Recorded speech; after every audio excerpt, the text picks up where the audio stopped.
Anxiety produces sensations, nothing more. These sensations aren't the signs of physical illness or of danger. They are just nerve impulses. A sensation has never harmed anyone. What's happened is that your brain has been put on alert. It's been retuned to a heightened level of anxiety, leaving the sufferer prone to all these chronic, debilitating symptoms, thoughts and sensations that should warn you of impending danger. But in anxiety disorder, the danger isn't really there. But unfortunately, the sensations are. What you need to do now is break this cycle. You need to reset your brain to a normal level of anxiety.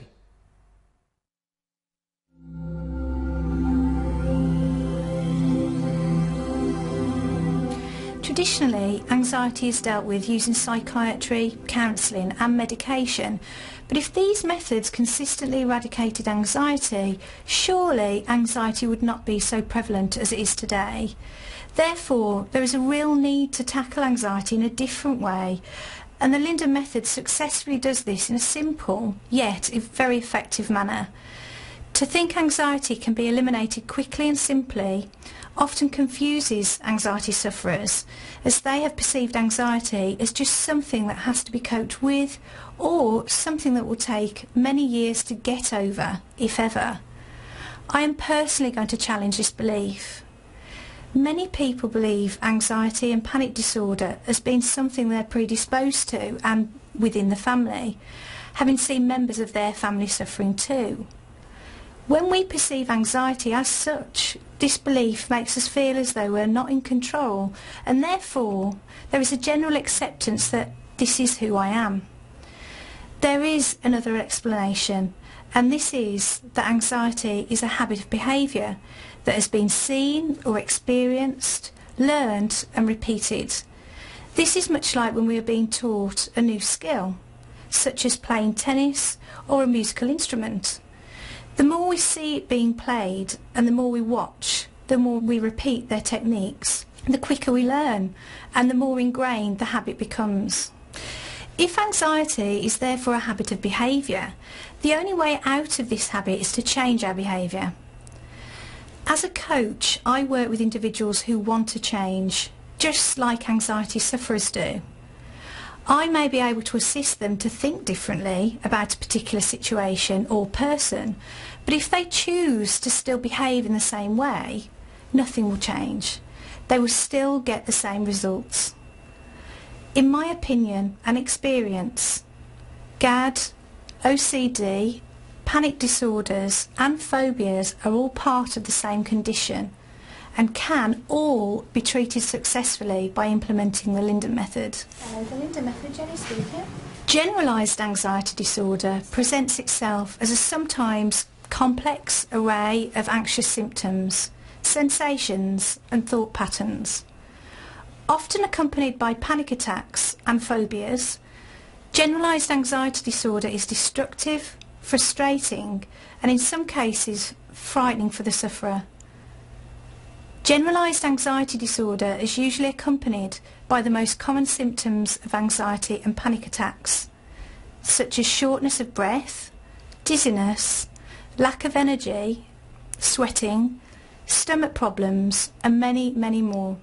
My experience has shown that conventional therapies and medication can, in some cases, have some therapeutic effect on the sufferer. However, they rarely provide the solution that sufferers so desperately need. What is very clear is that a multifaceted, structured, supportive and reassuring approach is required.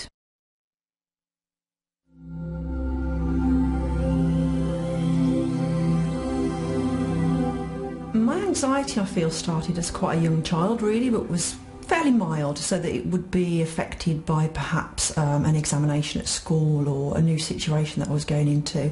And I found that as I went into my adulthood, it became a little bit more severe, so that it would sometimes affect me doing day-to-day activities. I think what happened is that I became used to that level of anxiety, so it becomes normal in your everyday life, and then it started to affect me more and more as I enabled it, I suppose, to take over. So then I would develop quite severe feelings of panic. Since childhood I've always been anxious, and About 10 years ago, I really started suffering with anxiety and panic attacks, but sort of got a little bit better. My main symptoms were generally just feeling really, really anxious all the time, basically.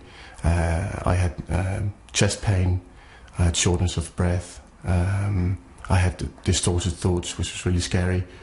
But generally, yeah, I just felt really anxious. I did experience panic attacks, and they were very sporadic. Sometimes I would experience them once a month, then they'd go away, and then all of a sudden they'll come back again. When I was stressed, I found that I had a panic attack, basically. If I was thinking about anything, if I was stressed with work, anything stressing me in my life, then it would bring it on. My anxiety started when I was 19. I had a close family bereavement, and it was a tragic loss. So much so that that was the catalyst that started my anxiety. Before then, very happy, go-lucky, confident, cocky sort of character, you know, and very, very happy. I would experience symptoms such as difficulty swallowing, feeling aware of my breathing and my heart rate, very, very sweaty, and just a feeling of dread and panic inside. I remember one day driving out of the village that I live in and actually getting to the boundary and having to come back home and just bursting out crying to my husband saying I just can't go past that boundary. On a couple of occasions it was so severe that it actually stopped me in my tracks, and I felt that I just could not step any further. I became very shaky, very sweaty and very tearful. Went to the doctors, prescribed medication and sort of antidepressants, and it just sort of went from bad to worse. It wouldn't necessarily be the case that they'd come on and I'd know they were. It would just be, I could be relaxing, watching the television, and they would just start and take over me. It was like something was taking over my body. On a couple of occasions I've actually been to the accident and emergency room, convinced that I had suffered a heart attack, which of course in the end turned out that I hadn't. And these panic attacks would come out of nowhere. I would be home relaxing, and suddenly my heart would start racing, and I would call the emergency services and be taken to hospital and feel really stupid afterwards. I did experience obsessive behaviours.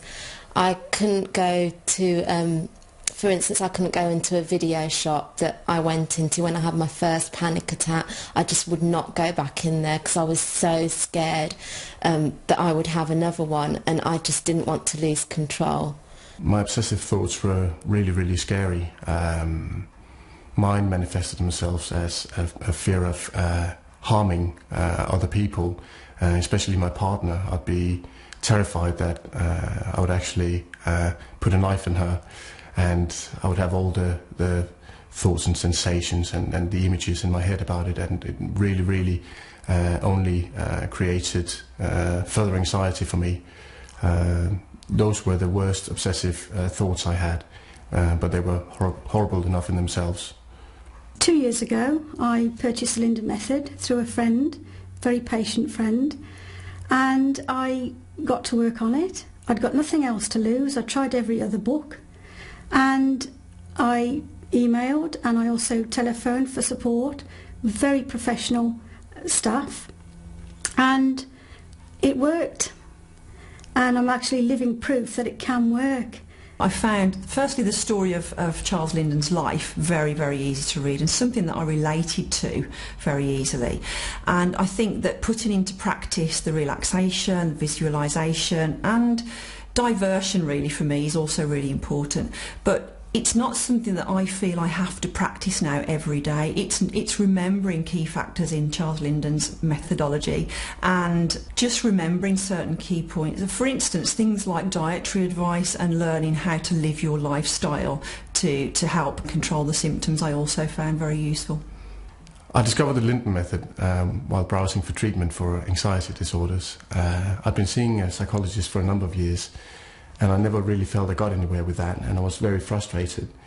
After I got the pack, I started reading the manual, and I felt an immediate relief that in knowing that I wasn't the only one suffering with anxiety, the improvement in my condition was gradual and happened over several weeks until the point where I am today, when I'm completely anxiety-free. The Linden method was very successful. It was very easy to follow. The 9 pillars were great. I found that as soon as I did it and I read all the booklet and I listened to the CDs, I felt like I was cured. Since discovering the Linden method, I no longer take medication, which is a breakthrough.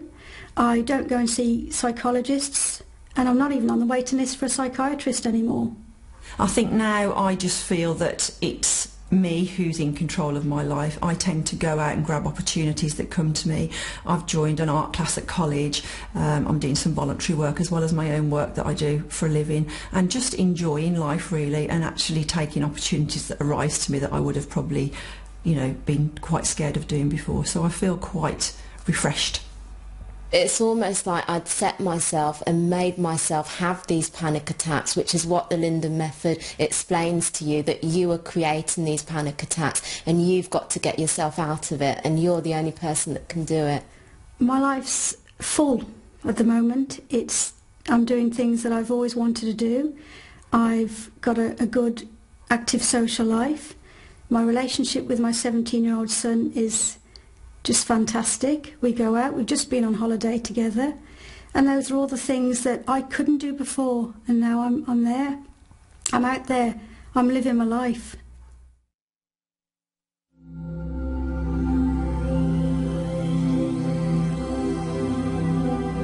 So what was my discovery? Okay, listen carefully. Here's the science bit. Every single anxiety disorder, panic attacks, phobia, OCD and PTSD sufferer has a condition that is caused and perpetuated by the exact same thing, the amygdala. The amygdala is a small almond-shaped organ in the brain and is part of the limbic system.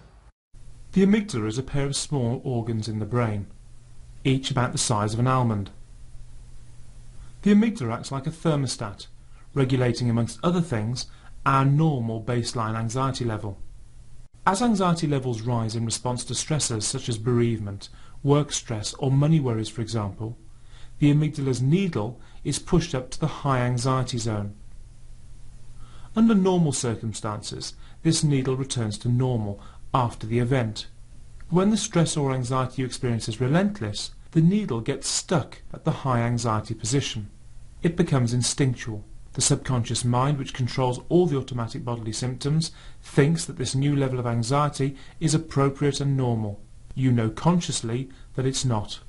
It's as if the hard drive of your mind has been reprogrammed with new, anxious software. With this new anxiety level come sensations and symptoms of anxiety disorder and maybe panic attacks, phobias and disturbing thoughts. So in order to reverse these changes, you have to reprogram your amygdala. Because the amygdala only responds to direct input, you require a method which addresses the amygdala directly, eliminating the anxious behaviour and replacing it with non-anxious behaviour. The Linden method does exactly that. It shows you exactly what you need to do today to remove the inappropriate anxious response tomorrow. And it can be that fast. Once your subconscious has this new set of rules, it can't turn back. And the fact that the amygdala is integral in controlling anxiety levels is common knowledge amongst scientists world over. And this is confirmed by mental health practitioners, psychophysiologists, neurologists and psychiatrists. No matter how bad your symptoms are, no matter how long you've had anxiety, and no matter how terrifying your panic attacks are, this tiny organ is 100% responsible. The amygdala is the cause of your anxiety disorder, panic attacks and your phobias. Stress, bereavement and life circumstances are just the triggers or catalysts of the anxiety. The amygdala is the cause. Please understand this. Anxiety disorder and panic attacks are not mental illnesses. They are behavioural conditions caused by a tiny change in the way the brain handles anxiety symptoms from the sensory organs. The anxiety switch, the amygdala, is either anxiety on or anxiety off. When the switch is anxiety off, it can only be activated by real danger. But when it becomes stuck on, it can produce anxiety disorder symptoms, panic attacks, obsessive compulsive disorder, post-traumatic stress disorder, and